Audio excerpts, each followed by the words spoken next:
this radical right has a profound suspicion of Christianity, which it identified as the original source of and continuing inspiration of liberal values.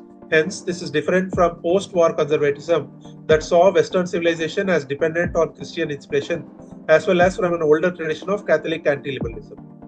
So, if you study these kind of like ideological discourses in the West, right? So, you'd also notice that what the author called the Catholic anti-liberalism, that is a strong stand. So, if you look at some of the discourses of some of the popes from the Vatican Church in the 20th century or even before, there have been some who have been exceptionally critical about liberalism. So, there is this whole strand of Catholic anti-liberalism. So, what the author is trying to say is that liberalism does have traditions within the Christian discourse as well. There is also this post-World War, like 50s sort of a post-war conservatism that emerged in the West, where if you look at some of these thinking that came in Europe and US, there was a lot of people who are batting for, let's say, family values. Some of them who are trying to criticize some of these overtly revolutionary or feminist revolution sort of tendencies. And there was a strong school of conservatism also that emerged in that era. But these conservatism schools anchored themselves around Christianity. And they were very particular that the Western civilization needs to be dependent on the Christian inspiration. So these were not people, they were critical of liberalism, but they were not critical of Christianity. But these thinkers on the radical right or the school of radical right in general, what the author says is that these are also, these people also have a profound suspicion of Christianity. So perhaps that is also one of the reasons why like as a Hindu, I am able to relate to this more, because some of these, let's say, the schools of conservatism which are pro-Christian or rooted in Christianity also feel a bit alien to some of the Hindu ideas to me.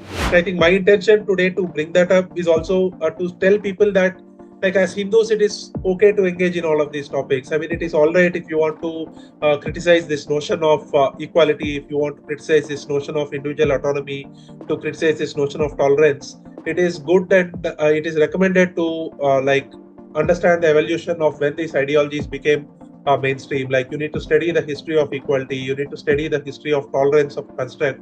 You need to study the history of this whole individual autonomy or sovereign individual as a construct, so on. So I think that is where this whole philosophers on radical right, their discourse is useful for Hindus.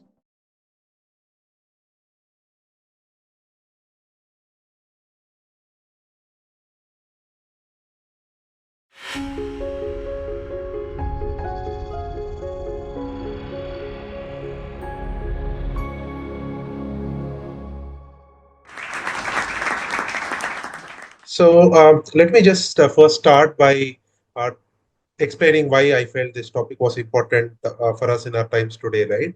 So, like anyone who has been following some of this discourse on the in the West in the past, let's say in the past decade or so, something very interesting has happened there, which is that for a long time, like this thing called liberalism has been considered quite sacred in the Western discourse, and if you are looking for like some kind of a criticism or even a scholarly analysis on liberalism, it was not that common to find it like getting published, or you won't even see this kind of discussions in some of the forums in the past. But because of this whole what some call as the like the wokeism and all of the culture wars and all of the politics around it, in the past decade or maybe in the past 15 years or so, there's been a lot of chatter and churn in the Western discourse at large, where there have been like a bunch of scholars who have started talking about what is called post-liberalism, which is to say that is there a world that is possible beyond liberalism, and then some of them have put some proposals, and then the let's say the classical liberals, they came back with some of their own counters, so on. So a lot of this action has been happening. And from a Hindu standpoint, I feel this is all very important, because I think from the Hindu side, usually we take all of these things for granted. We tend to look at our own culture from these lenses that have uh, like come to us from the colonial epoch, and we kind of look at them as something that should not be questioned. That it's something that we need an upgrade. We don't have those concepts with us. We perhaps need to become like them, so on. So anytime you're looking at your own tradition, you're looking at some Hindu concept, you try to measure those on some of these Western notions around liberalism, secularism, rationalism, humanism, and all of this. So this whole school of criticism that has come up in the past decade and a half on some of these topics on post-liberalism, it kind of shifts the gaze there. And they started questioning this whole notion of liberalism itself to begin with, and that is where some of these thinkers also started tapping into the discourses that have been building up, let's say, all through the 20th century, but not becoming as popular. So those are the kind of discourses and thinking that we'll try to delve upon today through the course of this talk. So I know the organizer did give a brief of my background, but I'll try to focus on the part above, which is the background on this book per se, which I'd be reviewing today. And so this book, interestingly, it's not written by somebody who subscribed to this concept of post-liberalism, or even it's not even somebody who is trying to like yearn for this world after liberalism. So the author Matthew Rose, who wrote this book, he's actually doing this in some sense like a pura paksha of sorts for these philosophers of the post-liberal or the radical right sort of a sphere. So he's trying to understand them and then trying to bat for liberalism and Christian sort of a construct overall. And the way he's going to look at these thinkers is primarily just to understand what are these guys even trying to say? Why is it that they are talking about post-liberalism? So it's that sort of a thing. So the author himself is doing it more as a Purva Paksha, and he himself sort of belongs to this liberalism and Christian classical liberalism sort of a spectrum. And that makes this book even more interesting because it is not somebody who likes these authors who is actually reviewing them. So this author is citing a bunch of thinkers who are talking about post-liberalism in a bit to criticize them. So he seeks to understand them only to criticize them. And so that's broadly the background on the book, where there is a lot of this contemporary criticism on liberalism, but the author himself is not somebody who sides with those criticism. He's just trying to engage with the criticism to understand like his takeaways. So at some level, like somebody like me, why I am engaging with this book also is in that layer where I am trying to understand that. So for me as a Hindu, all of these concepts like liberalism, humanism, secularism, rationalism, and a bunch of all these enlightenment ideals, they're all something that have been imposed on me as a culture post the colonial epoch. And I feel a lot of us have uncritically adopted to a lot of these concepts and constructs. So I am trying to engage with this kind of literature only to understand what they're trying to say, understand these friction points between, let's say, classical liberalism and this school, friction points between a Christian conception of life and what this school is trying to say, so on. And then I think as Hindus, we need to also then like try to absorb all this and then understand how we should respond to this from a like a Hindu native sort of a standpoint. So that's broadly what I'm trying to do today. I know it's a bit of like a complex topic, and it is not something that is straightforward. It perhaps needs a bit more reading and bit more engagement, but I'll try to keep it as high level and as simple as I can, so that my intention mostly is that people continue to engage more and more on this kind of topics, and eventually Hindus also should have a view on a lot of these ideologies that have been imposed on us post Enlightenment and the post-colonial epoch, broadly speaking. So that's the background for this talk today. So just a few disclaimers before I start. So I am going to cite a lot of quotations from the book. So I just want to call it out that the excerpts are used only because, I mean, with the assumption that's all fair use. There is no commercial interest involved, and the purpose is purely research or academic. And I definitely urge people to consider buying this book, although it's a bit pricey. Like when I bought it, it was about 2000. Now I think it's available for 1500. On Google Books, you'll find a preview of about 47 pages. So I definitely urge those who can afford it to buy the book, or I mean, if you are associated with some library, maybe you can ask them to buy it as well. And just in case this makes it to the publishers or the author himself, I'd also recommend that this kind of books need like a more low budget or a paperback sort of version for countries like ours, where these kind of books are considered too pricey and people may end up like reading PDFs and all that from all sorts of libraries, because these things are not available at a reasonable price point for Indians in general. So yeah, so I just wanted to call that out. All right. So just moving to the broad thesis on this book, right? So the author tries to like define liberalism broadly at a very high level, which is, it may appear stereotypical, but this kind of stereotypes is what all of us like kind of carry even to this day in terms of what liberalism stands for.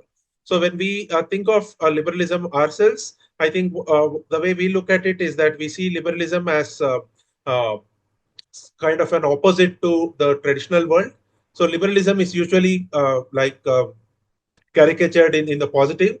It is told that a liberal society is one that is built on freedom and equality, versus a society like a pre-liberal society, which was largely based on accidents of birth, and there is also a lot of cruelties of power. So the way it is portrayed is that if it was not for liberalism, then our world would have been full of oppression, ignorance, violence, and superstition. Now, again, as I said, very interestingly, although liberalism as a philosophy didn't really originate in the like the Hindu school of thought, or even in the Hindu geography for that matter, the way a lot of Hindus look at our own past today is with let's say these adjectives here, or these descriptors here.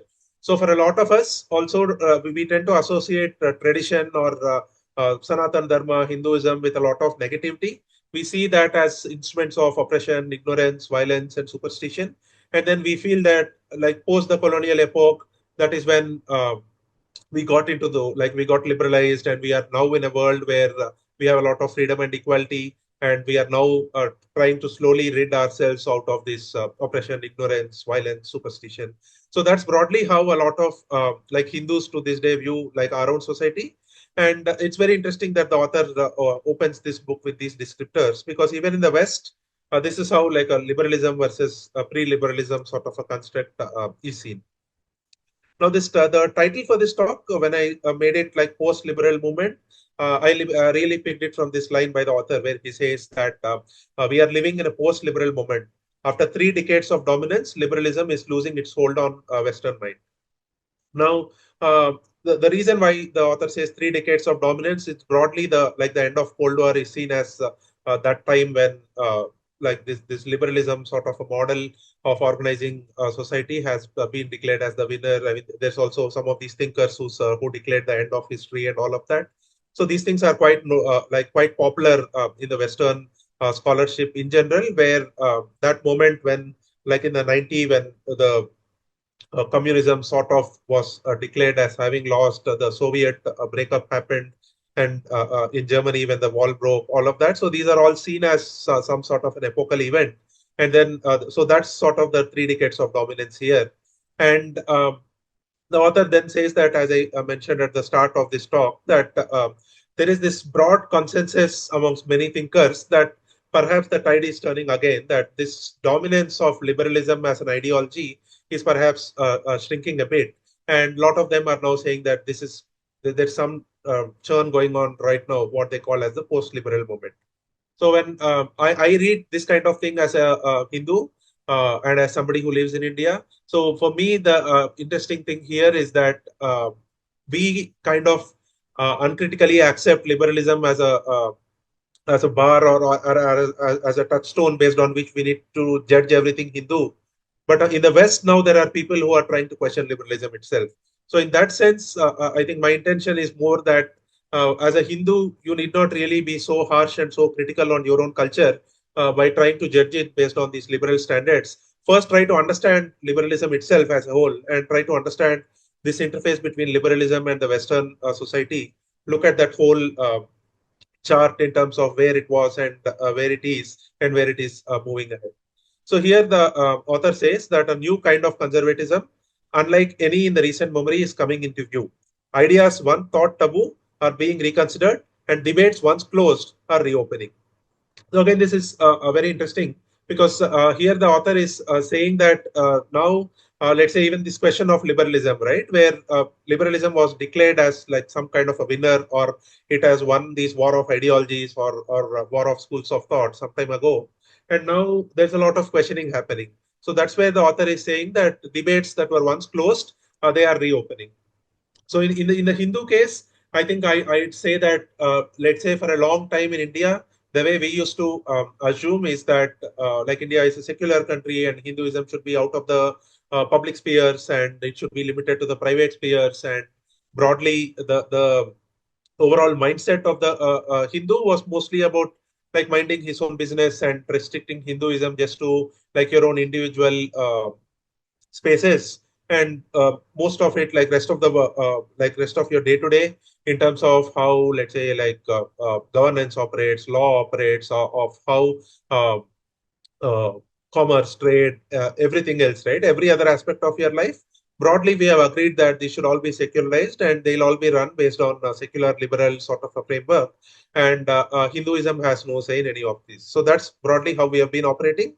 But now, if you look at some of these discussions, there are these questions coming back where people are trying to question that why is this construct so sacrosanct? And why is it that we need to assume this is how things need to be? So it's in that context that I think these things are useful for Hindus as well. So now the author talks about this book in the sense of like philosophers of radical right. So he tries to explain what this radical right is. So so here he says that so the radical right or these philosophers of radical right, as per the author, these are all people who believe that as an empirical description of human life, liberalism is demonstrably false. And then their key objections are something like this, which is that liberalism is imagined. So liberalism imagined that human beings are fundamentally individuals who share the same needs and motivations and whose societies can be peacefully harmonized. So this is the broad thesis on liberalism, where the central contention is that like human beings are individuals and all individuals are alike and they have similar needs and motivations, and societies can be peacefully harmonized, that we are all individuals and we can live together. So this is a sort of worldview that liberalism has, and liberal societies have imposed on most of their members. But the truth, these radical right philosophers countered, saying that we are not just mere individuals, we inherit ways of thinking and acting that reflect our particular ethno-cultural origins. So these philosophers try to argue that we are not just mere individuals. We carry these baggage, these past and these inheritances of ethnocultural origins. And these origins bind us not only to social groups, but also to unchosen obligations. So I think this word unchosen is very important, because choice is again something that liberalism sort of celebrates, that everything should be based on choice. In the past, this was not a choice, but now it is. So this world is better than the previous world, or this era is better than the previous era. You have more freedom and more choice to become whatever you want to be, sort of a thing.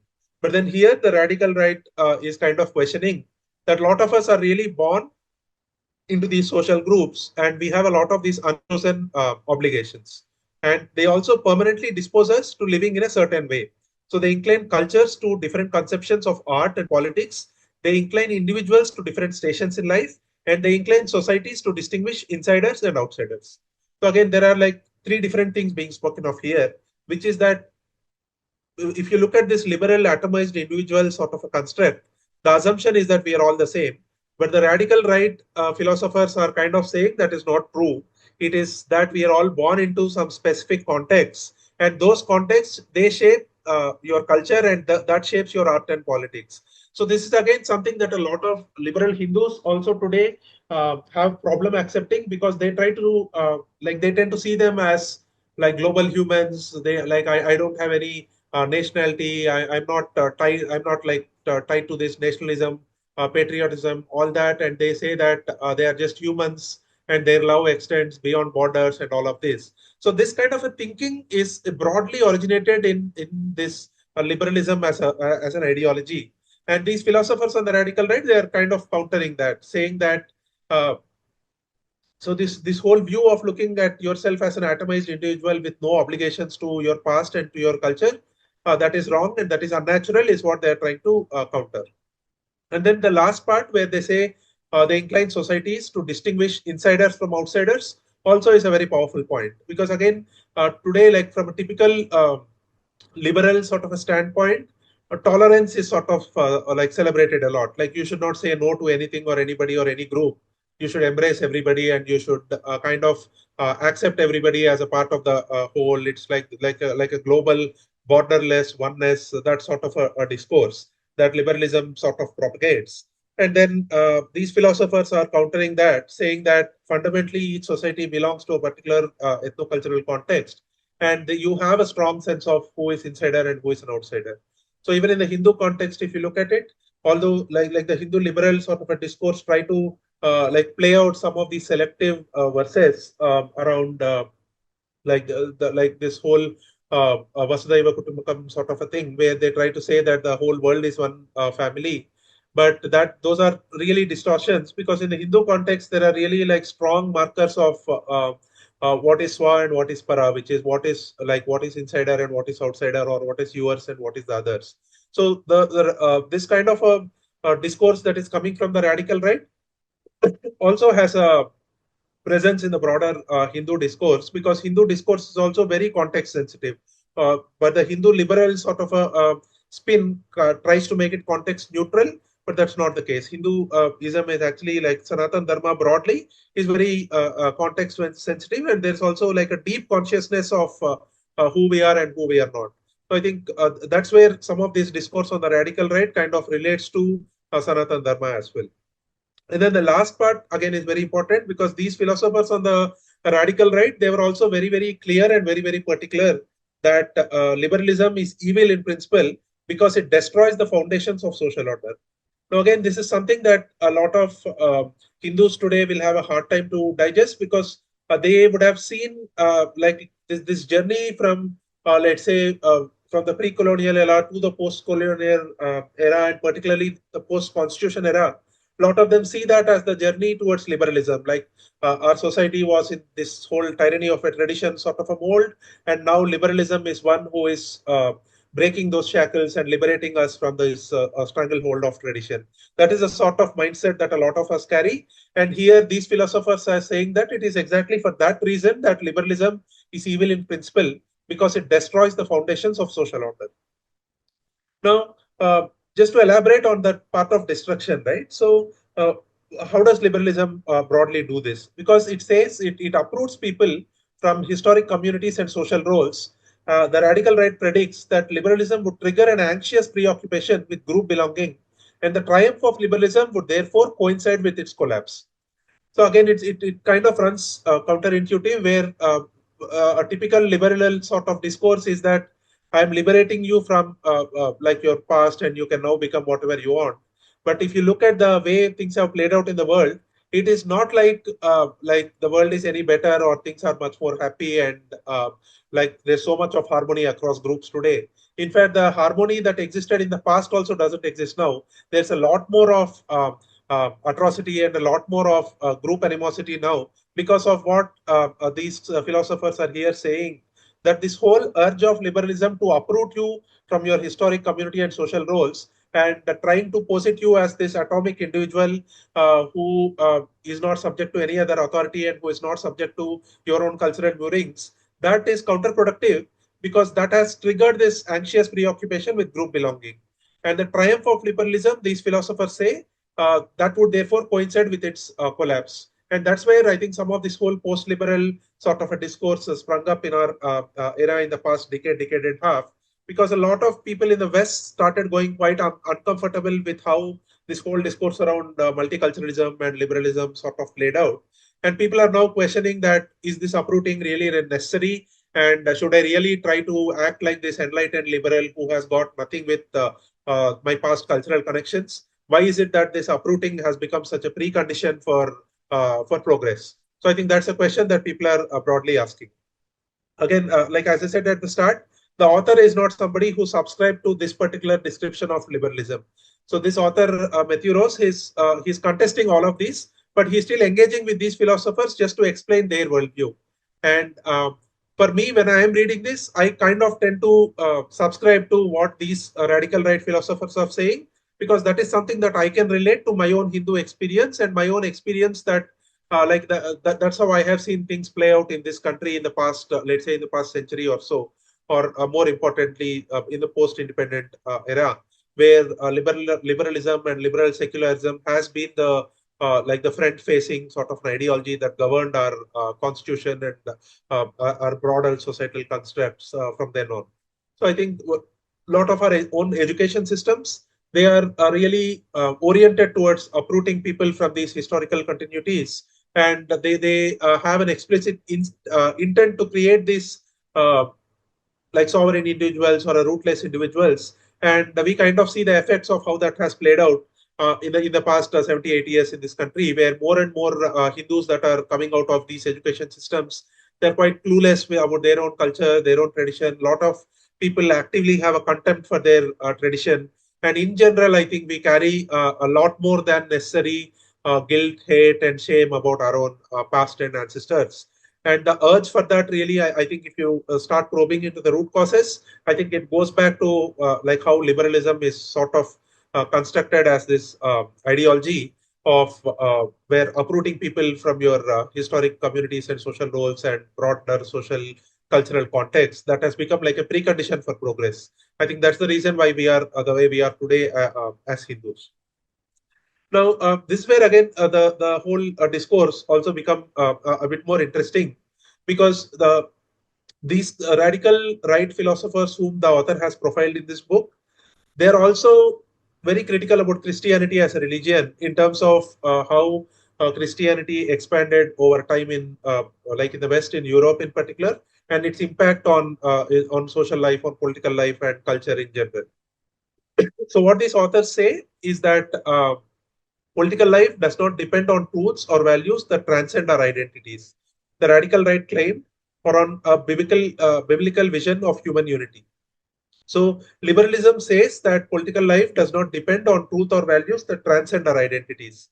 And this whole biblical vision of human unity, these authors say, is counterproductive to your own cultural murings broadly to say, because it depends on recognizing that human identity at its primordial level is something inherited. So our natural way of thinking is that you need to see your human identity as something inherited. But to this age of growing individualism, this radical right's message is dissonant, because the radical right is actually saying that your identity does not belong to you alone. It joins you forever to those of your kind and separates you forever from those who are alien. And to know and to affirm this inheritance is to live a meaningful life. To deny it is the greatest tragedy, and to be denied it is the greatest injustice.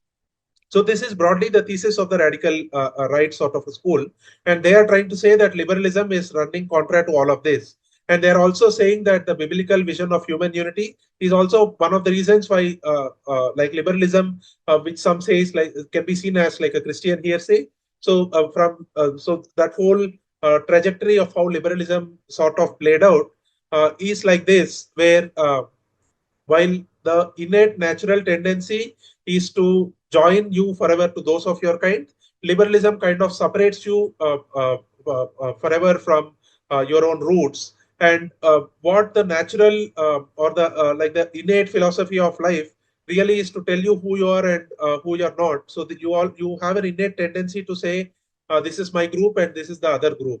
But liberalism kind of tries to break those barriers and say that we are all one, and that is counterproductive in many ways to harmony and even to well-being of people in general. So that is where these radical right philosophers, they say that to know and affirm the inheritance is to live a meaningful life, but to deny it is the greatest tragedy. And denying is what liberalism trains you to do, because it essentially makes you to rebel against your own inheritance. And in the Indian context, particularly, if you see the way Sanatan Dharma broadly is constructed, is that we carry like not just one, we carry many inheritances like this. Like our whole setup is, let's say, broadly in this mold of dharmic pluralism, where we have like many ties. Like I mean, you have like ties to your jati, you have ties to your kula, you have ties to your sampradaya, you will have ties to the place, you'll have ties to a certain forms of worship, you will have ties to certain sadhanas, there are certain languages, there are certain regional things also that you are tied to. So there are a whole bunch of inheritances that we are born with in the Hindu space as well. And I think what liberalism as a concept is doing to us is that it is trying to make us rebel against all of these inheritances. In some cases, we rebel against all of them. In some cases, we rebel against some of them and then try to hold on to some of them. But in general, I think the broad theme of liberalism is to make you rebel against your inheritance. And that is what these radical right philosophers are trying to say, that to know and to affirm these inheritances is to live a meaningful life. And to deny it, it is the greatest tragedy.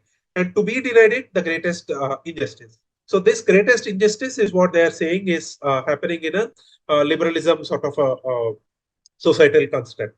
So in this book, the author is kind of trying to profile a few of these figures. So some of these belong to the 20th century, and some of them are still alive and participating in a lot of this public discourse in the Europe and in the West in general. So some of them are like familiar names to people who have done some kind of reading on these topics before.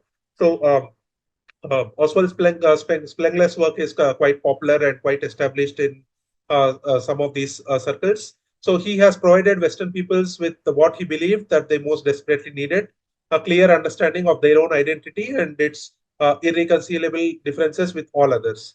So the author is trying to just explain broadly where these philosophers stand. And this is what he says about Spengler. And then he says this about Julius Evola. So his books sought to revive the assumption of natural human inequality as essential to any political order. It's a very interesting way to put it, because as I said at the start, equality is something that liberalism as an ideology cherishes. So so if you have to introduce Evola, you can also like introduce Evola in multiple different ways. But the author tries to introduce by saying that his books sought to revive the assumption of natural human inequality. So these are people who try to bat for the fact that inequality is perhaps natural, and this world that you are imagining where everybody is equal is perhaps is unnatural. So that is broadly the space where somebody like Evola is put in by the author, where Evola is saying that human inequality is essential for political order. Now, these are two thinkers whom I have also read before, so I could relate to more.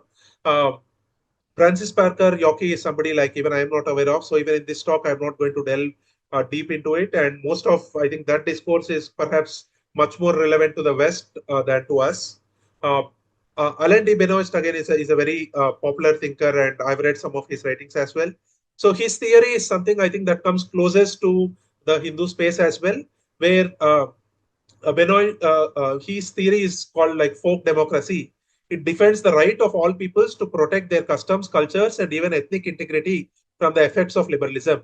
And his rejection of liberalism flows from his rejection of Christianity. So he's somebody who kind of bats for some of these pagan sort of identities that were prevalent in Europe. And he also bats for these multiplicities and pluralism broadly. So his theory of folk democracy perhaps comes close to what I called as dharmic pluralism in the Hindu context, where we have these like many variations of customs and cultures and ethnicities within our own sort of an ecosystem within the country. But all of these were perhaps connected in some sort of a like I'd see the Sanatan Dharma as kind of a connecting tissue of all these multiplicities. So when we say unity in diversity, I see that the unity is really stitched together by Sanatan Dharma. So while you may have many of these diversities, our unity is stitched together by these diversities. Sorry, our unity is stitched together by Sanatan Dharma. That's how I see it. And I think that's where we need to also differentiate like our dharmic sort of a pluralism with the kind of pluralism that liberalism is known to celebrate, where the pluralism that liberalism kind of pushes for is more assimilative, which is that all of you like what is called this whole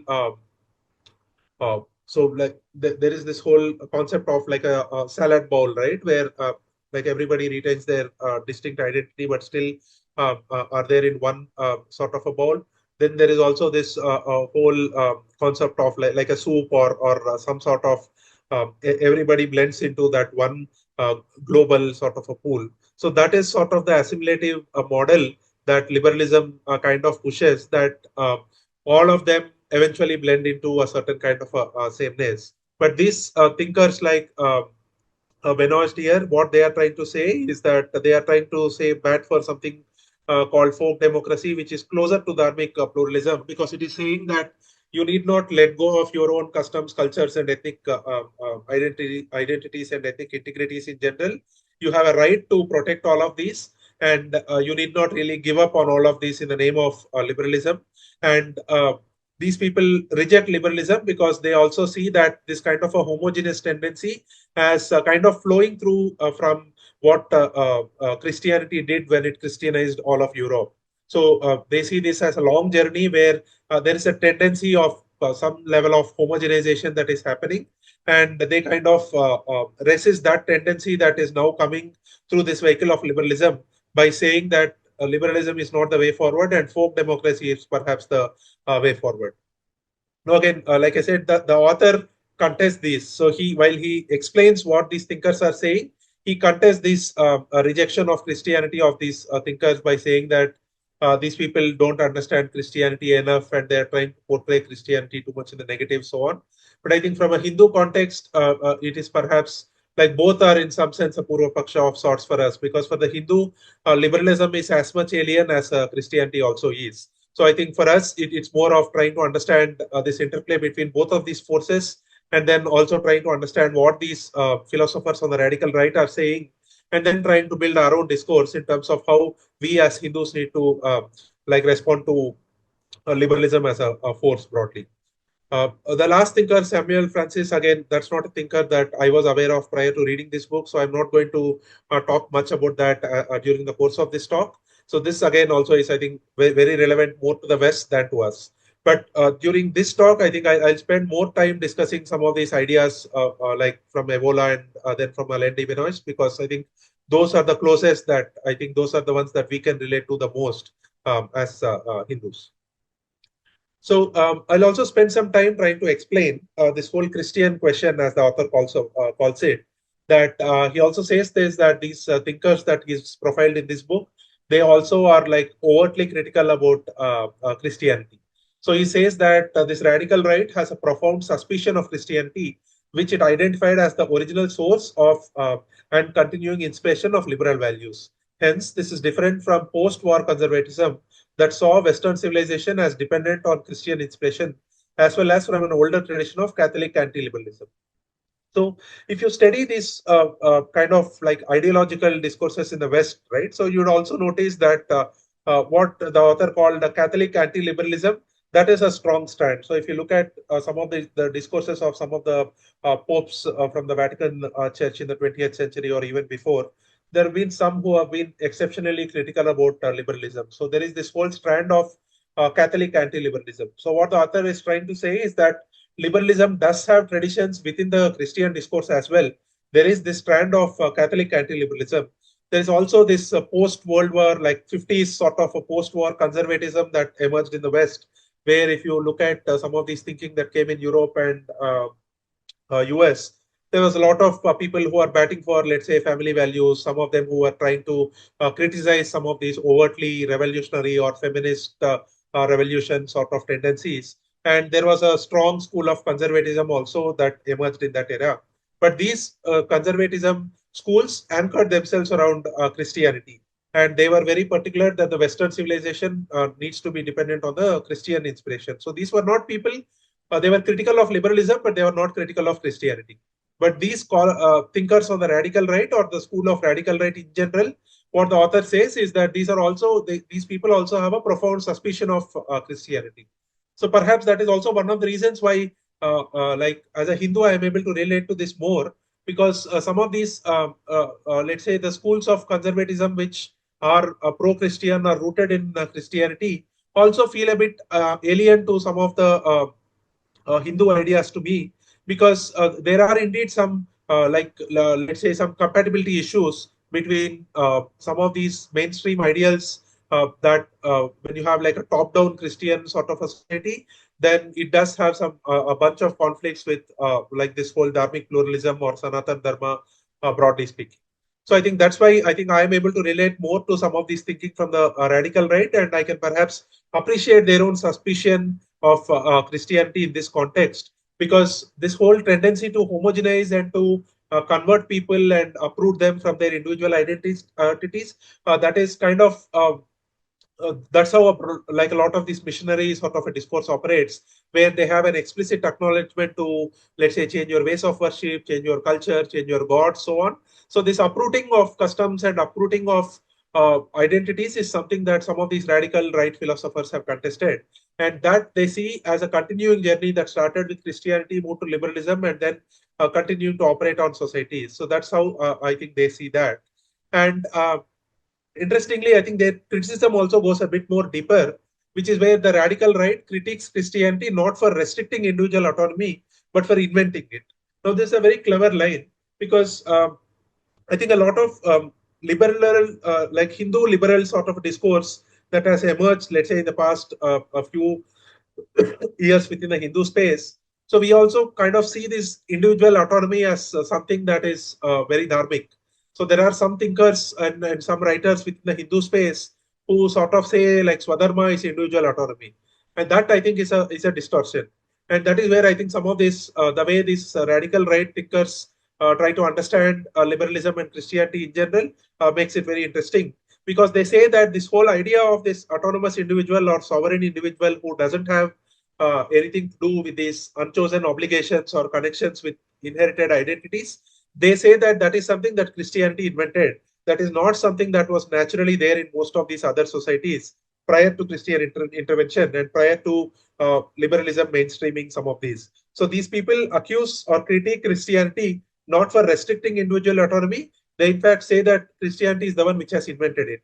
So typically, when you look at our own like criticisms of tradition in our own times, we kind of so a lot of people who criticize Hinduism and Sanatan Dharma also try to say that they like it's more collectivist. There's a lot of rules and restrictions, and there's like too many customs, too many authorities, family, patriarchy, this, that. I mean, there's a lot of these things we are told, right? Where individual autonomy is seen as this sort of a cherished thing, and tradition is seen as something that is trying to attack individual autonomy. And then a lot of times Hindus get defensive, and we tend to kind of get into this sort of a position where we try to say that no, individual autonomy is actually the core of Sanatan Dharma. Some of these restrictions that came are later day restrictions, but actually Sanatan Dharma is all about individual autonomy. So that I think is a state that we are in, because we are not questioning these foundations, that why is it that individual autonomy has really become such a big thing that you are judging anything and everything based on that. And that is where I think some of these thinking from the radical right philosophers help, because they look at this whole trajectory of how societies and cultures have evolved over the years, and they kind of reverse the gaze, and they say that Christianity has invented individual autonomy, and liberalism has perpetrated that notion of putting individual autonomy as like the hero story of the whole thing. And this is not how so many other cultures were there prior to all this. And then they also criticize this idea that so they criticize Christianity not for reinforcing human inequalities, but for dismantling them. So again, this is a very clever way of putting it, in the sense, so it's being put as if like equality is the way forward, and then Christianity is supporting equality, and these philosophers are criticizing Christianity for uh, uh, like supporting equality, and then like allowing for dismantling of inequalities. So again, here it is interesting because this whole thing puts Hindus also in a lot of defensive sort of a position, where a lot of us like Hindus today are slightly like mellowed down, and we are not like so aggressive or so defensive about like our own religion, because somewhere we have this sort of a like a guilt or a shame, or some kind of an acceptance that like our religion is not so pro equality, and we have some sort of things built in which are more about inequality, and we are not so equal, so on and all of that. So these philosophers on the radical right are, so they contest all of that. They say that why is it that equality has become such a nice sort of a like, why has that become the north star, or that become the thing based on which everything else is judged? What are the characteristics of this equality? Is that even possible? Is that even natural? Why like when did this thinking even start? So on. So these philosophers, they kind of go back and criticize Christianity by saying that like Christian societies and then liberal societies are the ones which started imagining this unnatural equality, and they started imposing that on a lot of these cultures, which led to a lot of like unnecessary violence. And that they put the blame on Christianity by saying that your attempt to dismantle inequalities is an unnatural instinct. And the next part is about they criticize Christianity not for intolerance of outsiders, but for openness to them. So again, this is again very interesting because even in the Hindu sort of a discourse, we are accused today of not being tolerant enough. That we are not tolerating this religion, tolerating that religion, and you are trying to why are you so upset if when that like somebody from a non-Hindu religion, if their demographic is increasing, why are you so upset? Why is it that this has become so contentious, so on? So again, this sort of a thinking where openness and tolerance are to be celebrated even at the cost of your own identity, this is very new. And this also, I think, these philosophers on the radical right, they say that naturally people actually had this intolerance for outsiders. And now Christianity is actually saying that this difference between inside and outside has to go away. We're all like one humanity and all of that. And they are trying to mainstream openness for centuries in Europe and other societies, and liberalism kind of like took that trajectory, and they are also trying to push for this idea of tolerating anybody and everybody. So I think that is again a thing that these philosophers on the radical right, they criticize, that why is it that I should not have this in-group and out-group sort of a distinction. It is not such a criminal thing to do, and it is perhaps natural, and perhaps all societies or world over were like this before this sort of thinking corrupted our brains. So that is the position that they take. So here the author again says that so this kind of an anti-Christian argument typically is something that secular left in the West uses against Christianity. But what this author is trying to say is that this kind of oldest criticisms of Christianity, they actually come from the radical right, who fear that Christianity severs human roots in history and nature.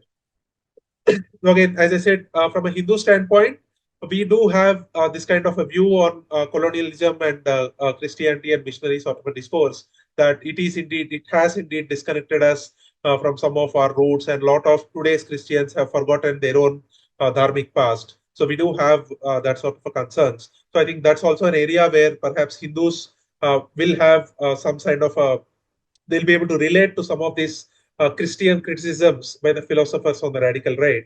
I think my intention today to bring that up is also to tell people that, like as Hindus, it is okay to engage in all of these topics. I mean, it is all right if you want to criticize this notion of equality, if you want to criticize this notion of individual autonomy, to criticize this notion of tolerance. It is good and it is recommended to like understand the evolution of when these ideologies became mainstream. Like you need to study the history of equality, you need to study the history of tolerance of construct, you need to study the history of this whole individual autonomy or sovereign individual as a construct, so on.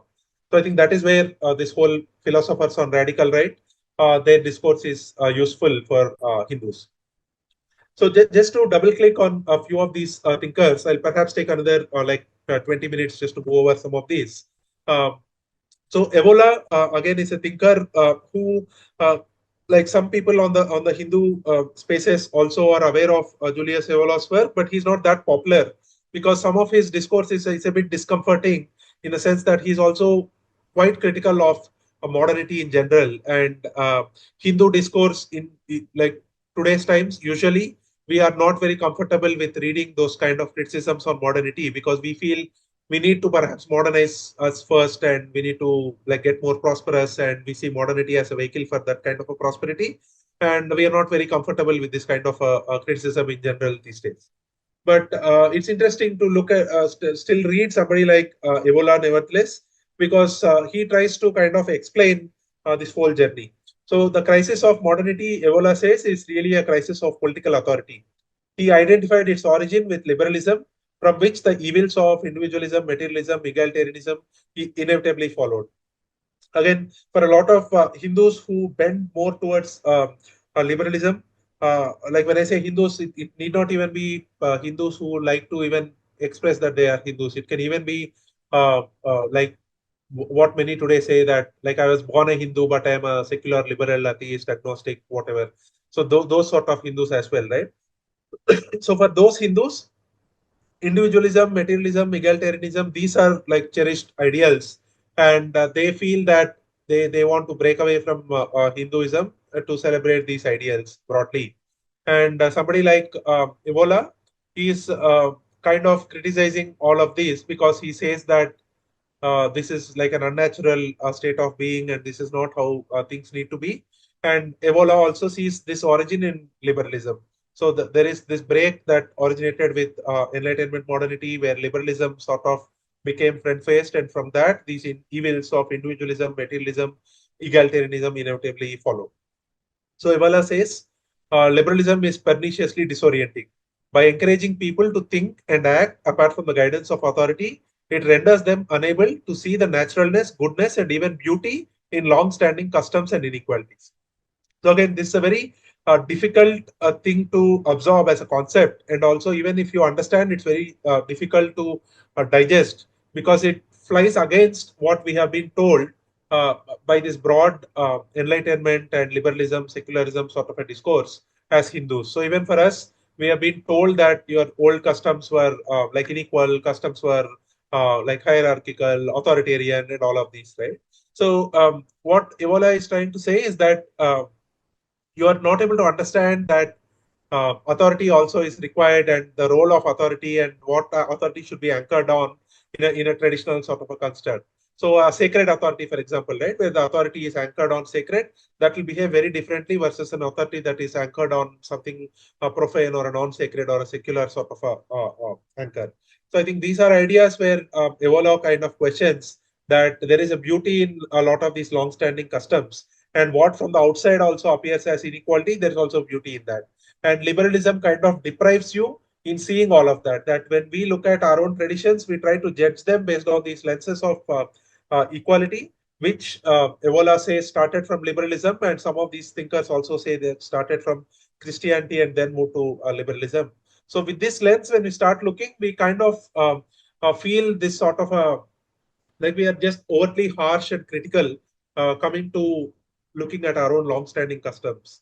So I think that's where Evola's criticism of liberalism is very helpful. So for Evola, everything depended on recognizing the fundamental agreement between liberalism, socialism, and communism. Each celebrated human liberalism from traditional constraints, disagreeing only about the best means of achieving it.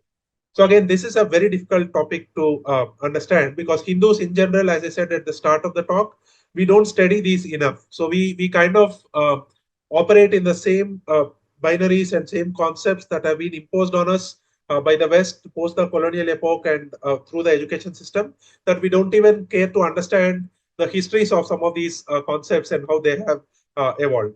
So usually, like in our own discourse as well, we have now reduced ourselves to this capitalism versus communism sort of a binary, like left wing, right wing sort of a binary. We have also reduced ourselves to that. And Evola kind of questions that by saying that socialism and communism and liberalism, these are all kind of like similar in one sense, that they all of them celebrate this human liberalism, liberation from traditional constraints. So he says that all of these kind of try to break you from who you are, from your past and from your inheritances, and that is what kind of joins them all together. So Evola also in his writings, he's also very critical of like the American civilization or American culture, broadly speaking. And like he's a European thinker, and he in the 20th century, and he's been quite critical on American culture as well, broadly. So he says that he argued that Americanism and communism, they were two tongs of the same pincers, since they pointed to the same standardizing and leveling of outcomes. So again, this is although it's a one-liner, there's a lot of depth into this sort of a line here, and it's again something very difficult for people to grasp because we try to think of like communism is about I mean, even those who are critical of communism, they try to say that communism is about authority, communism is about like state taking over private property and trying to impose a lot of unnatural equality on the society by forcing people to give up on uh, private property. It competes with family, and there's a lot of state-driven authoritarianism, all of that. And then they kind of portray like American liberalism or Americanism in general, or liberal capitalism, all of that together to say that that's a lot different from communism, and that's really the way forward. So that's again a discourse that a lot of Hindus today like uncritically adopt. And here Evola is trying to question that by saying that these two are not as different as they are made out to be, and they are both at the root. They have this liberation from tradition or liberation from your inheritance as the core, and they also have a lot of standardizing and leveling of outcomes.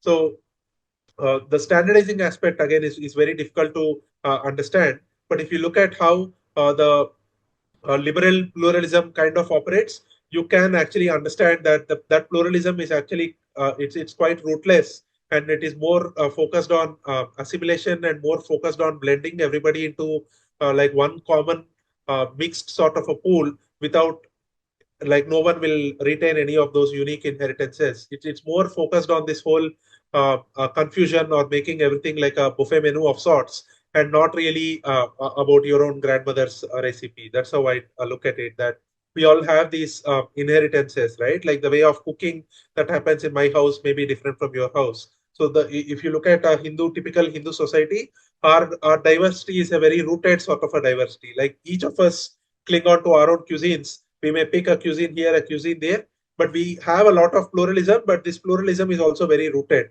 We are diverse, but our diverse is not this rootless diversity. But a typical liberal diversity is this rootless diversity, where their whole sense of diversity is every cuisine belongs to everybody. Like every dish belongs to everybody, and everybody should be able to like make their own dish, sort of a thing. But our pluralism, I think, is a bit different. So I think that is where we need to also understand that our pluralism is not the kind of pluralism that liberalism sort of pushes for. It is not the kind of pluralism that a Christian liberal sort of a construct pushes for. And the Hindu worldview is a bit different. So I think to understand like our own self, this kind of discourse is helpful, that we need not look at this as whether Hinduism is like pro-communism or pro-Americanism. We can look at ourselves as something distinct from both of these. We can look at ourselves as something distinct from liberalism, socialism, and communism, and say that we are not in this mold of liberation from traditional constraint. We want to retain our traditional continuities, and we operate in that sort of mold. So I think that is where like we can relate to some of this thinking from these philosophers on the radical right. So Evola again here says that the greatest miracle of Christianity is that it has succeeded in asserting itself among European peoples.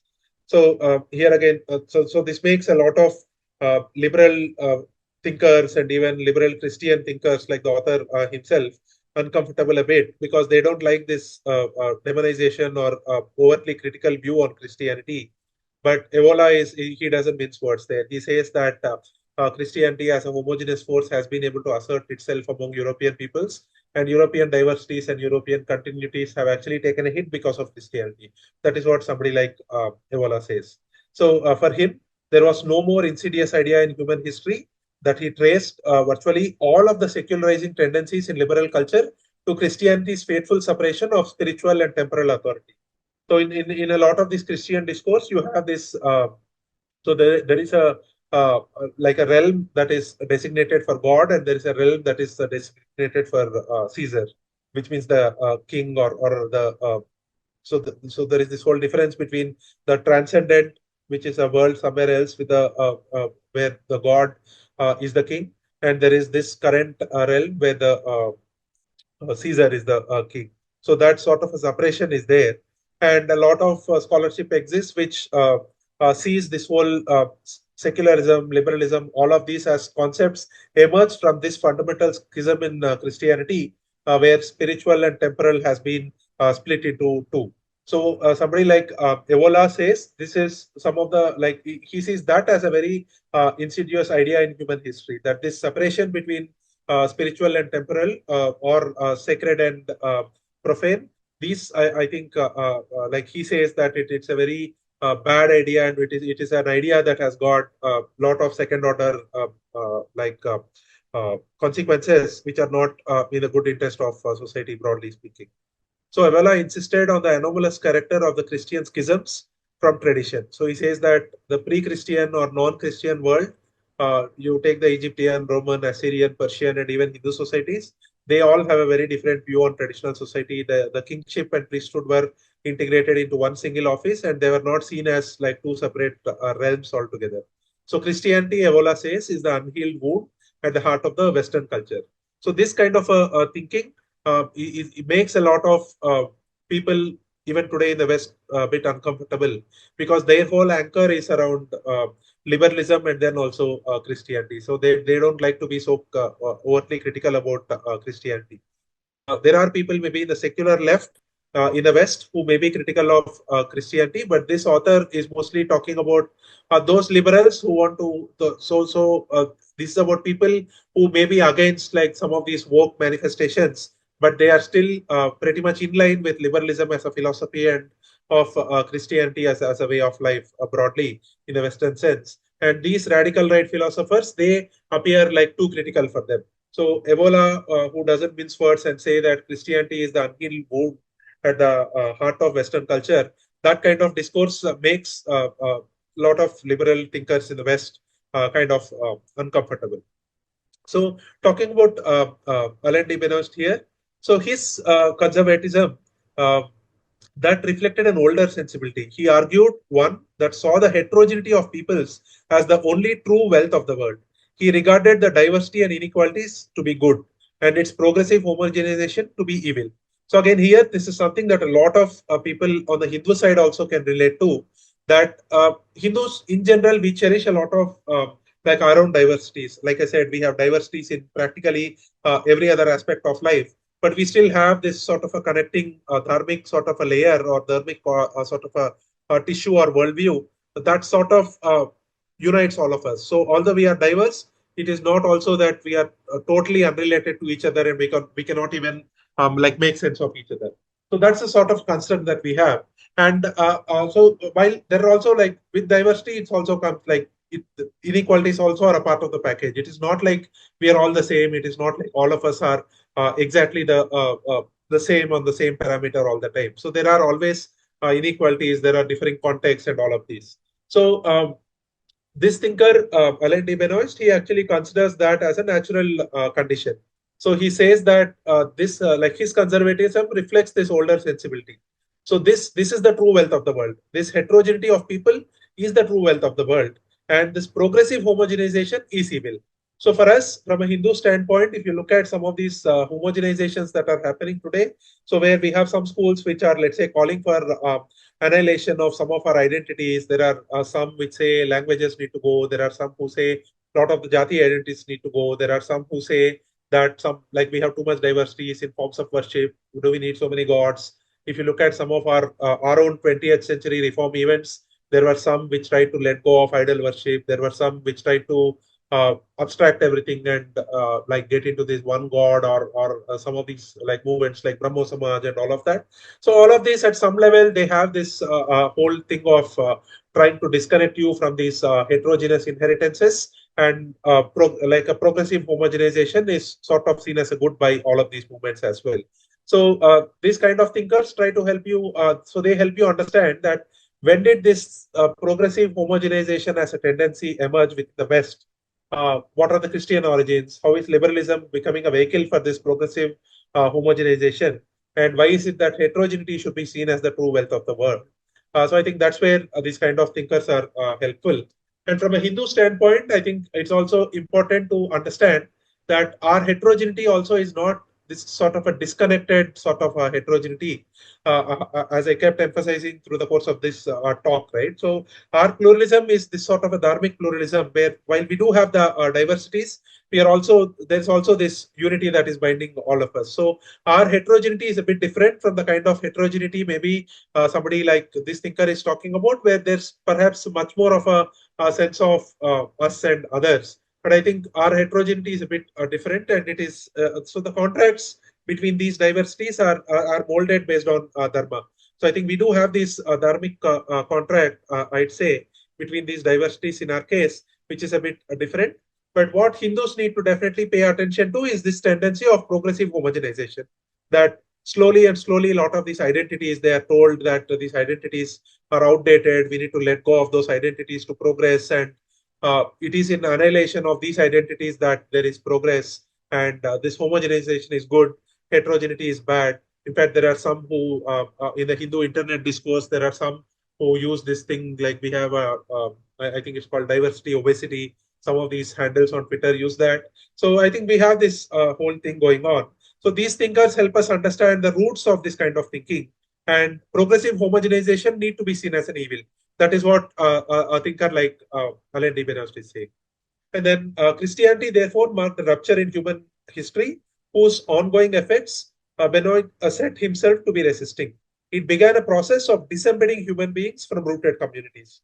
Again, this is very important to understand for Hindus, because the Hindu journey in the past 200 years and more so in the past 100 years has been somewhere around this. And the vehicle through the for in the Hindu context has not been Christianity. It happened through liberalism and secularism as construct, where there's a lot of this disembedding that is happening from our own rooted historical continuities and inheritances. And we are being told that we need to let go of all of these identities, and we need to so in the early part of the talk, I used this phrase from the author called unchosen obligations. So we are being told that you need to let go of these obligations because you didn't make them through choice, inheritances are bad, past is evil, and all of these. So I think this thinker, he's actually seeing this as a rupture that was introduced by Christianity first, where in human history, Christianity is the one that initiated this process of disembedding human beings from rooted communities.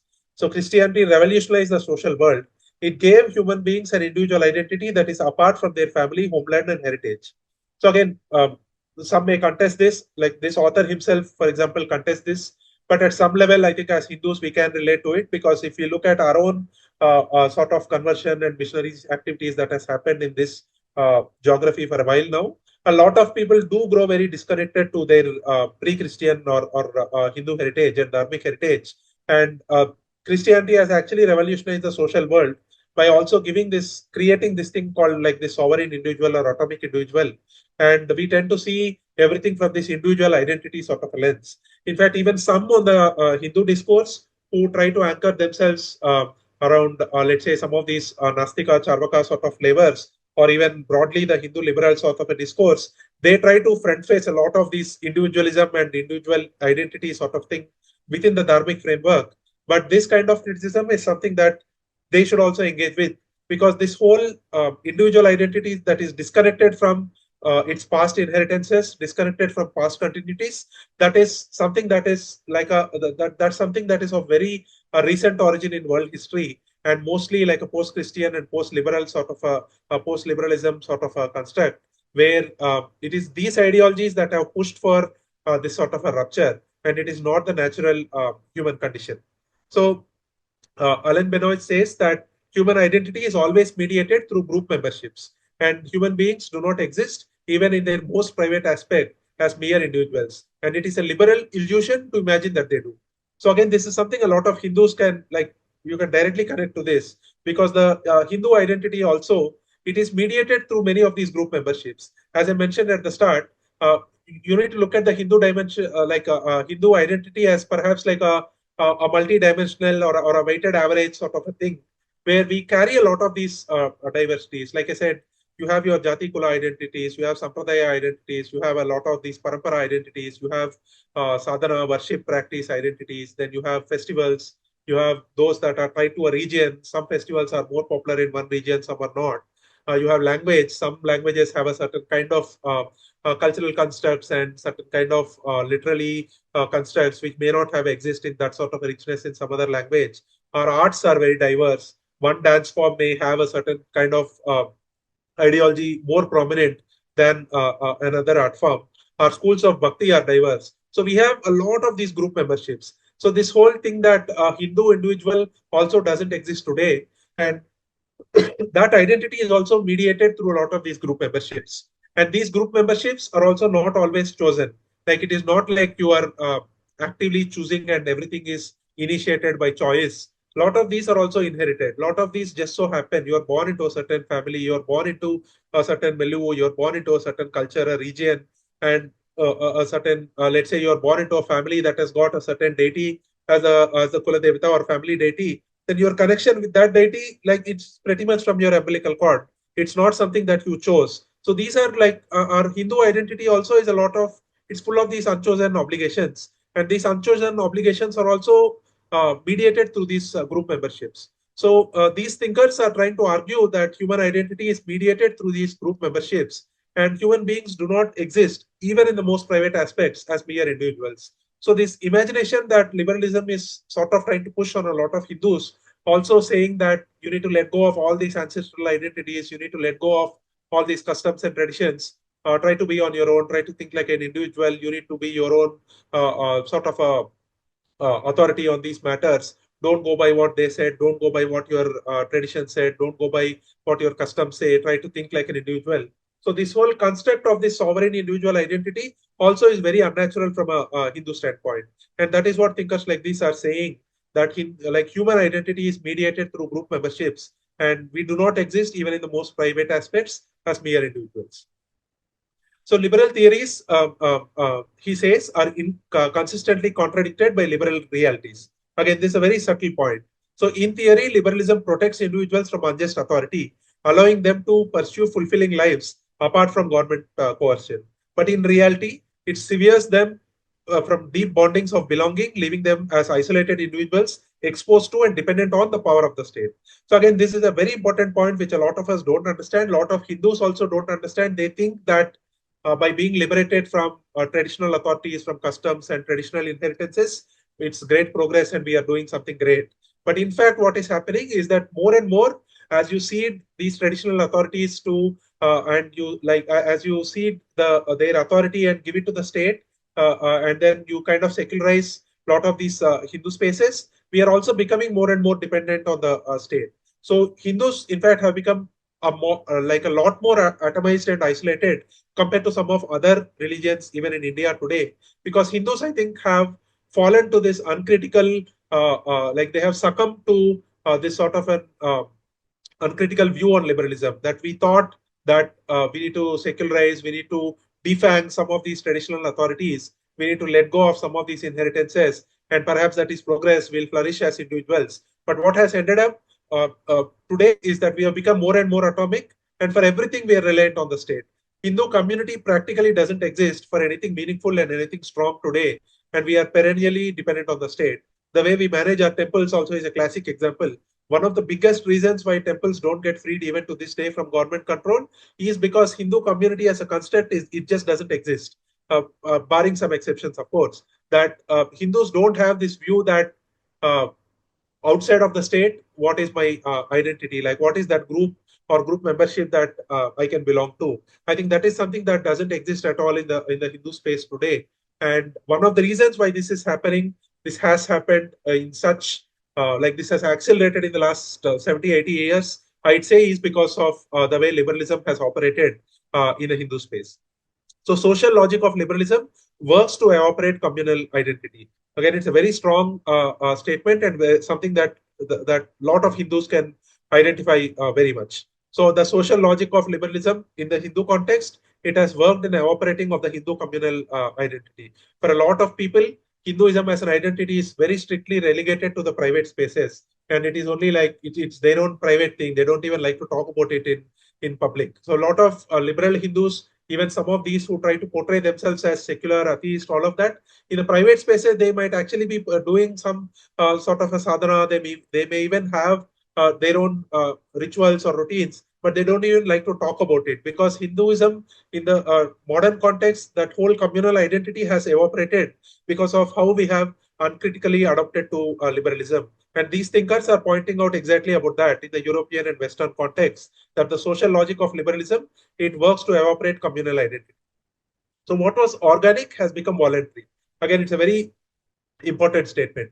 What was organic, which means what this is something you are really born into, that became voluntary, it became by choice. And it has been made to depend on consent. And it is motivated by self-interest, possessing no lasting bond. So today, a lot of Hindus also, even the Hindu liberals who still want to cling on to their Hindu identities, they say that don't impose anything on me. Don't say this is tradition. Don't say that you have to follow this. Don't say that this is the traditional authority. I'll do it if I like it, if I want it. If I look at it, I'll understand the pros and cons. And then if I'm into it, I'll do it. If I like it, I'll do it today. If I don't like it, I'll not do it tomorrow. It's that sort of a construct that we are in. And that construct is what these kind of thinkers are contesting.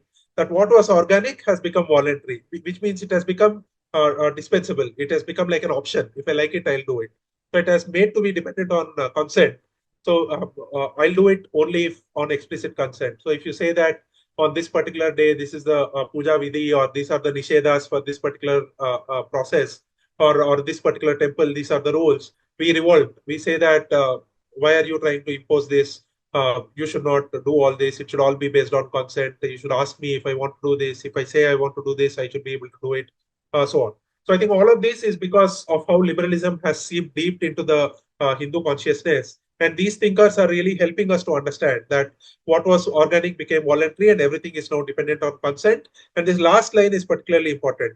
So what Benoist laments is that within such associations, individuals retain their most cherished liberty, the freedom to withdraw their allegiance to it. So our cherished liberty is really not the fact that I'm able to take to this tradition. Our cherished liberty today is also that I should always have the freedom to get out of it.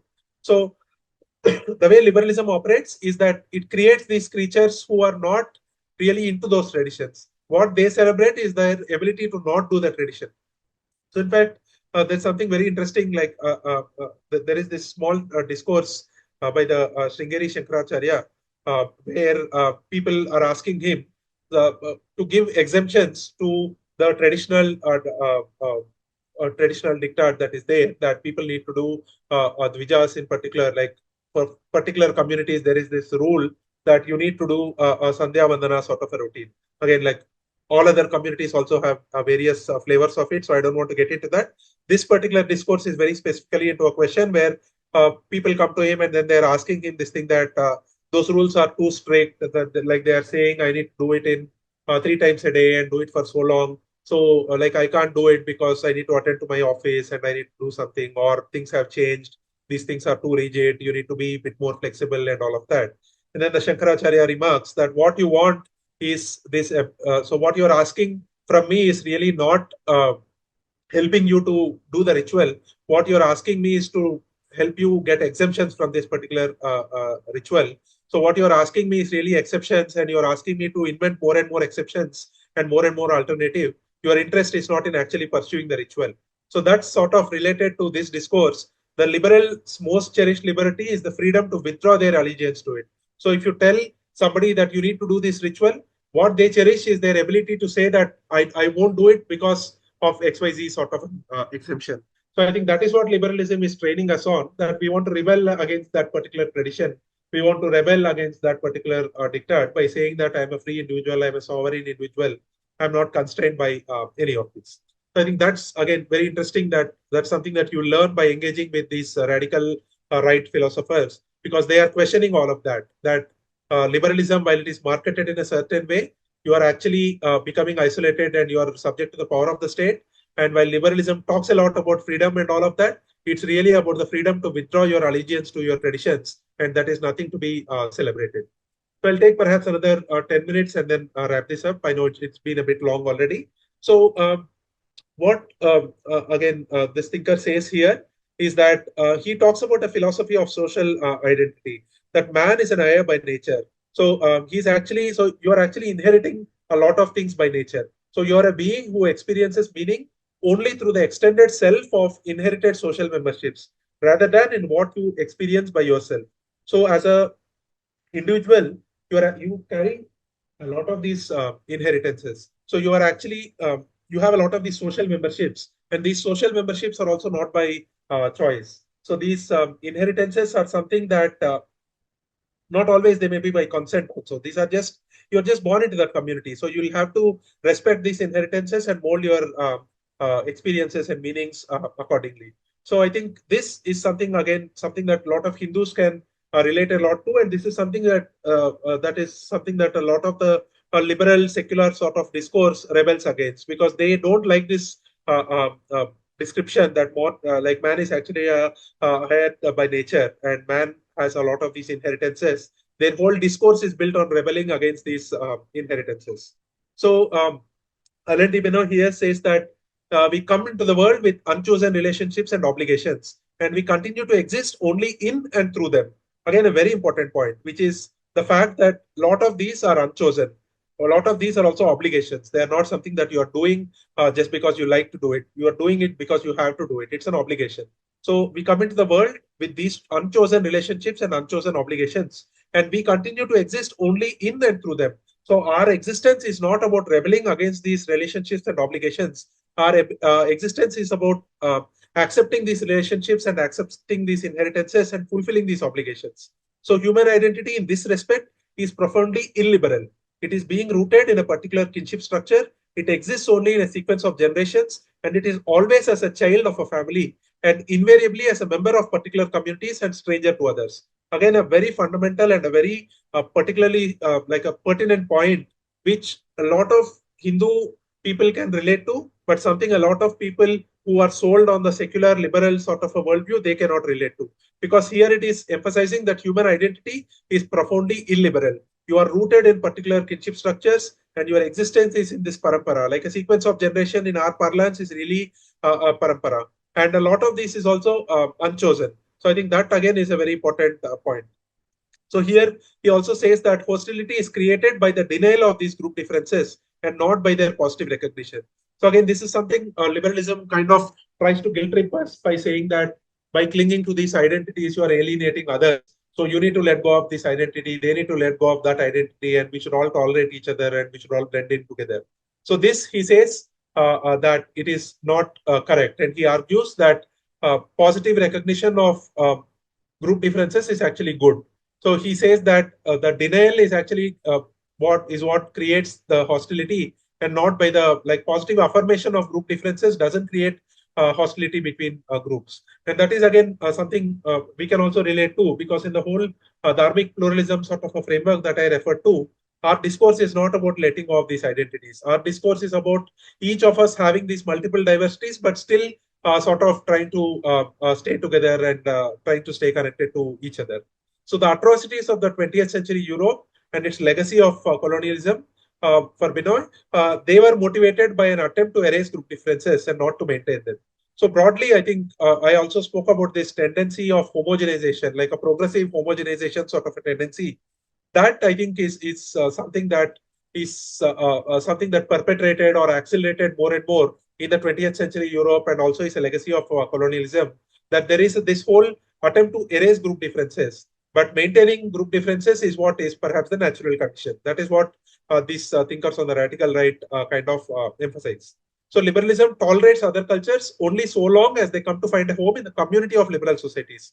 Only so long as they inevitably cease to be the other and be reduced to the sameness. The mistake of liberal multiculturalism is fundamental. To assimilate is to convert, and to convert is to bring about a loss of human diversity.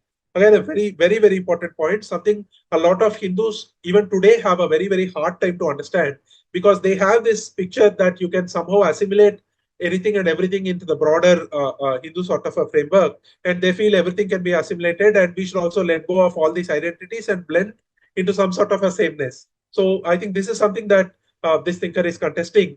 That this also is interesting in this difference between liberal pluralism and dharmic pluralism that I try to bring in.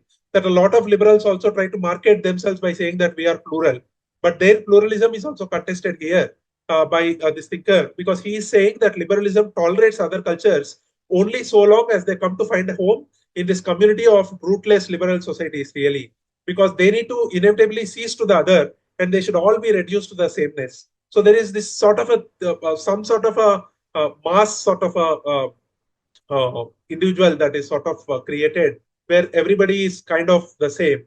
So a typical liberal society is not where everybody has these rooted identities and continuities. There is just a confusion of a lot of these inheritances, and eventually, like this whole distinction itself vanishes, and that's not the ideal that somebody like Alain is pushing for.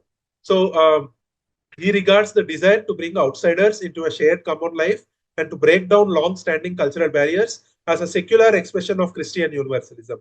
Again, this is something that a lot of Hindus today find very hard to grasp it. We tried to invent that Christian universalism within our own Hindu discourse, and then a lot of Hindu liberals, they try to break these own barriers within Hinduism, and they try to kind of build some sort of a Hindu universalism within our own discourse. And thinkers like these, they are trying to say that this whole penchant to actually break these barriers that itself they see as a secular expression of Christian universalism.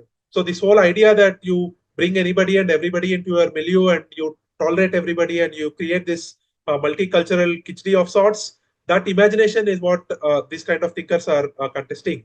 So even in its most profane forms, liberalism continues an evangelical mission to build a global world in which there is no they and only a we, proselytizing not with the message that we are all made in the image of God, but with the dogma that we are all the same. So again, this is not an easy concept to grasp. So a lot of Hindus also kind of like this model of sameness and we are all the same, so on. Again, that is a distortion of this whole Vasudhaiva Kutumbakam sort of a narrative. That's not what the Hindu discourse means. The Hindu discourse actually nurtures and protects all of these historical continuities, and it doesn't try to impose this sameness, and it doesn't try to kind of tolerate anything and everything. In fact, traditional Hindu discourse has a very strong consciousness of Swa and Para. Even in the previous, like pre-colonial sort of a mindset of Hinduism, if you see, there is always a lot of mention of Yavanas, there is mention of Mlechas. So we do have a distinction of who is who. In Telugu, for example, we use this word called Turushkulu. Like in Sanskrit also Turushka, in Hindi also you have that word. So in pre-colonial discourses also you'll see this word that there is a Turushka Samskruti is a reference that people make to reference to the culture that the Islamic invaders brought onto this country. So we do have this sense of who we are and who we are not.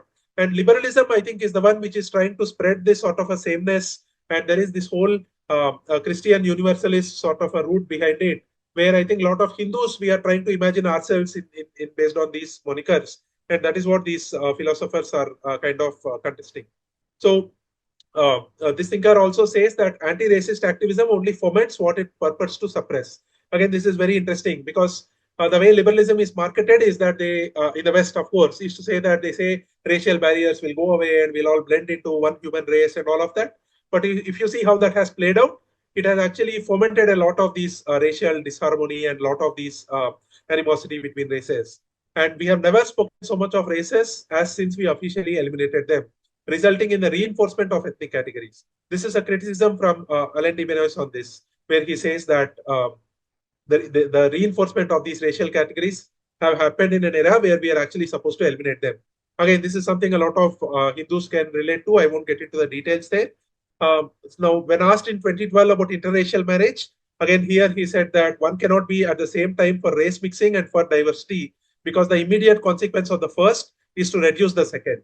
Again, it's a very subtle point. It's perhaps, I mean, this topic itself may need a lot of discussion on its own. So I know it's already late, so I won't get into that discourse. But I'll still leave with this snippet that there's also a lot of good literature available in the West, particularly even in the Central Asian context, where I remember reading a book about how Soviet Russia, when at the peaks of that whole Soviet movement, where they wanted to construct this broad new nation, they tried to push for interracial marriage as a vehicle to create this Russian sort of an identity or a Soviet sort of an identity by trying to promote interracial marriages between various nationalities within that particular context in that era. And there's a lot of very interesting literature available in terms of how much interracial marriage can be a vehicle for harmony and how much not, whether it should be promoted, whether the state should actually take initiative to do all this, what are the pros, what are the cons, etc. But here it's very interesting because somebody like Alain Benoist, he's actually saying that one cannot be at the same time for race mixing and for diversity, because if you the immediate consequence of like promoting more and more of race mixing is that at some point the diversity itself will vanish and you'll just be left with like some level of sameness in general. So he also says that identity is a modern problem. So if you are actually inheriting a stable moral tradition and you accept your ascribed social role, you'll actually find meaning in these unchosen obligations. And this person will never see identity as a problem because you don't rebel against these group memberships or unchosen obligations. It is only when this uprooting happens, it is only when the disappearance of traditional points of reference happens, that is when people are forced to look within themselves to discover who they are. And that is what creates a lot of these modern animosities around identitarian politics.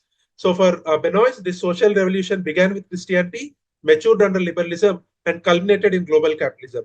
It imagined that individuals will find their true identities only by being liberated from familial, civic, and cultural bonds. So again, that's broadly the theme that I have been trying to emphasize through the course of this talk, that liberalism and Christian universalism, or Christian heresies that have come out as liberalism, so on. All of these ideologies, they are actually trying to liberate you from your past continuities. And this model is what a lot of these thinkers are questioning. I'll just wrap it up with just these two slides on the Christian question, because this kind of brings a closure to some of this discourse, that a lot of these radical thinkers, as you have noticed, they see a lot of these origins of how liberalism has transformed this way. They see that origins in Christian teaching. So liberalism they see as a secular expression of Christian teaching, that the individual is sacred and he deserves protection. Socialism is a secular expression of Christian concern for the poor and downtrodden. Globalism is a secular expression of the Christian hope that history leading to a kingdom of universal peace and justice. In the past, Christianity spread through religious conversion. In the present, it spreads through the secular creeds that preach equality and freedom. So this is again a very deep point. So I won't belabor more on this, because it's I've taken quite some time already. But I wanted to put this in here just to say that this kind of criticism exists in the Western society. And from a scholarly standpoint, it is not a crime to engage with all of these topics. And if a Western thinker is able to say this, that he feels that Christianity perhaps has a lot of shared blame on these topics, it is all right to say this from a scholarly standpoint and to engage with it as an idea. And Hindus also can perhaps be bold in stating some of these ideas. We need not desperately try to invent liberalism, secularism, socialism, and all of these within Hindu discourse, and then try to feel good about ourselves and also feel defensive about ourselves. So the radical right claims that Christian values, either openly or in secular disguise, uproots human beings from tight social bonds, depriving them of the political, ancestral, and even religious moorings essential for human life.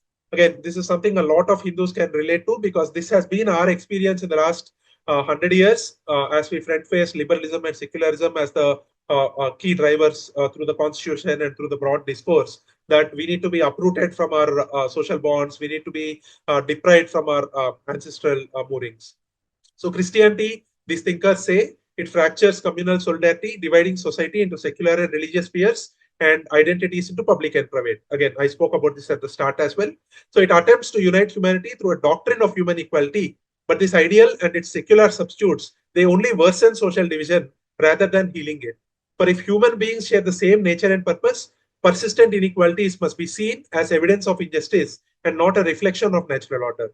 Again, here, it's a deep point. Perhaps these things need a lot more deliberation than to be I don't want to cram everything in one talk, but these things need a lot more deliberation, which is that contemporary social justice ideologies, also these thinkers say, have a root in some of these Christian worldview, and everything is kind of downstream from there. Like a lot of these, like socialism, communism, liberalism, and social justice sort of thinking, they say emerge from that sort of a fount. And that is what thinkers like these are saying, that your discourse on equality is actually worsening things, because in an attempt to make everything equal, you're actually creating these animosities where you are seeing that this injustice is a failing of human construct, and we are all the time penalizing ourselves for it.